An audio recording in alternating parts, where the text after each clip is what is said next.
in Memphis, 13-5. Utah with 3 3-pointers already. Shocking news that hit the NBA earlier today when we found out that long-time Utah center, one of the great shot blockers in the history of the game, Mark Eaton, passed away after a bike crash last night in Utah at age 64. Spent his entire 12-year career with the Jazz. Two-time Defensive Player of the Year, Hubie. And as I mentioned, one of the all-time great shot blockers in league history. Oh, no doubt about it, Dave. He was a physical force in the painted area. Not only with the Defensive Player of the Years, but also the point that when he retired, 3.5 blocks for his career is still number one. And also 5.6 blocks in 1 year is still another record.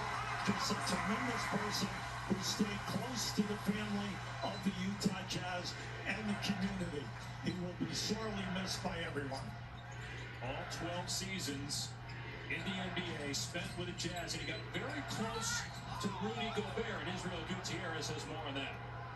Yeah, thanks, Dave. And the Jazz were just walking into their gym this morning for morning shoot-around when they heard the news of Eaton's sudden passing. And perhaps, like you mentioned, the most affected was Jazz big man Rudy Gobert, who, like Eaton, is a two-time Defensive Player of the Year. Gobert tweeted to my great mentor and friend, one of a kind and amazing human being.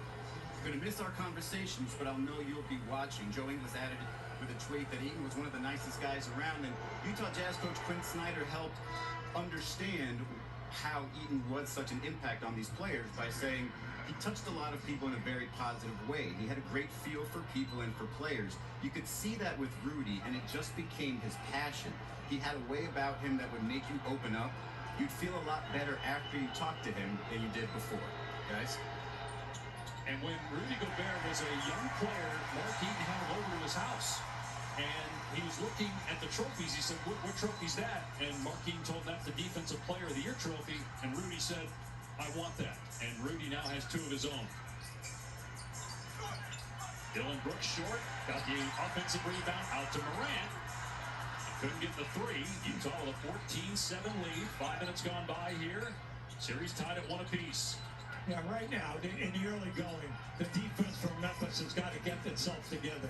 And at the other end of the floor, can you please get some high percentage shots? Right now, Utah's playing perfectly. All 5 guys have scored for them. They're showing you the three-point game as well as the offensive rebounding. But an opportunity here for Memphis, but bad pass. And so you wonder, nerves, is that a factor at all? First home playoff game, you don't have a very experienced roster in terms of postseason games on this Memphis team. They're the second youngest NBA roster and the youngest team in the playoffs since Oklahoma City back in 2011. Just think now they have 2 starters who are 21, and then Brooks is 24. So you got young guys that have never been into this kind of pressure. Mitchell gets the bounce. Donovan Mitchell, 4 points and 3 assists, and it's a 9-point Utah lead early on. They got up big in game 2, but Memphis made a run.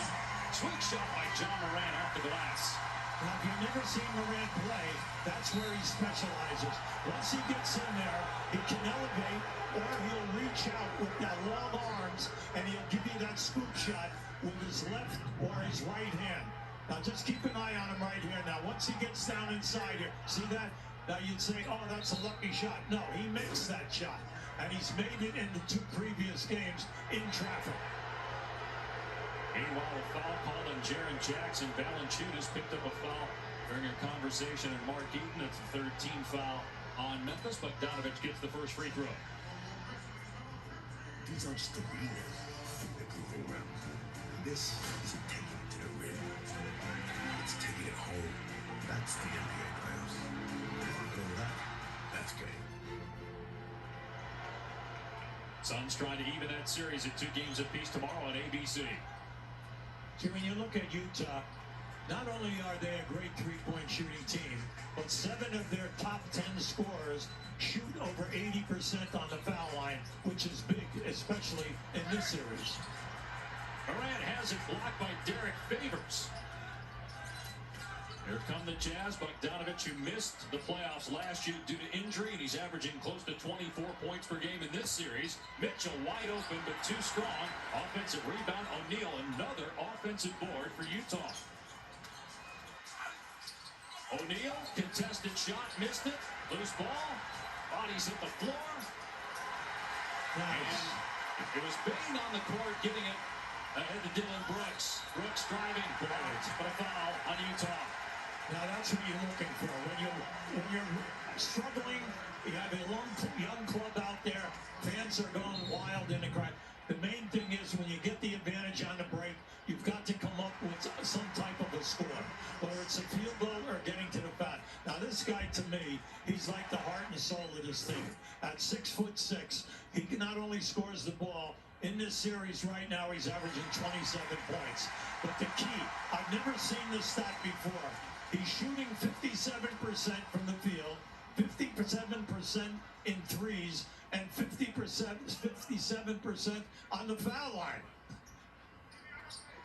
Former second-round pick by the Houston Rockets and traded to Memphis, where he has built himself into a very good two-way player. You talked about his leadership, QB. Very impactful on both ends of the floor for this Memphis team, which is back within 7. Mitchell with Brooks hounding him, has to kick it back out to Ingles with a shot clock at 5. Bogdanovich driving, and he can't get the shot. That's it. Goes over Favors. Just look at that now. That was a white shirt getting in between two guys who had position. That can't happen. Now that's the 3rd offensive rebound. They're +6 on the glass right now, Utah, and a 9-point lead at the 5-minute mark. Brooks with the mid-range jump shot. Dylan Brooks with his second basket.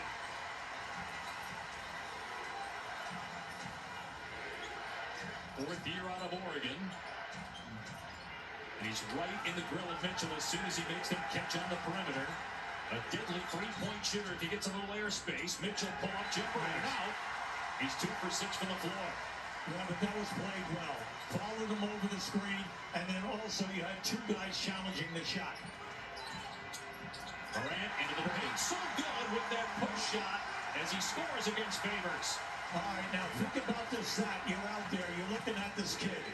In 2 games now, he scored 22 points in the paint, and in the other game, 20.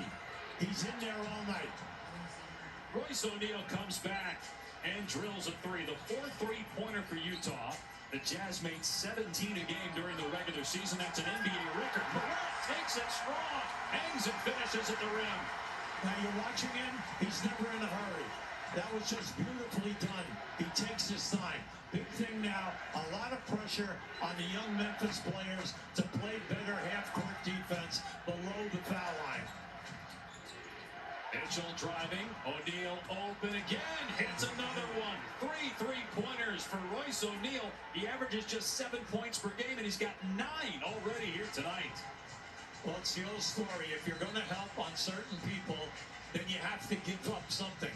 The problem is that the ball movement of Utah tonight is right on the marker. Going to pick up a foul here, though. On the floor, trying to defend John Morant. That's the first on O'Neal, and the second team foul against Utah. Now, in spite of all of this, during the regular season.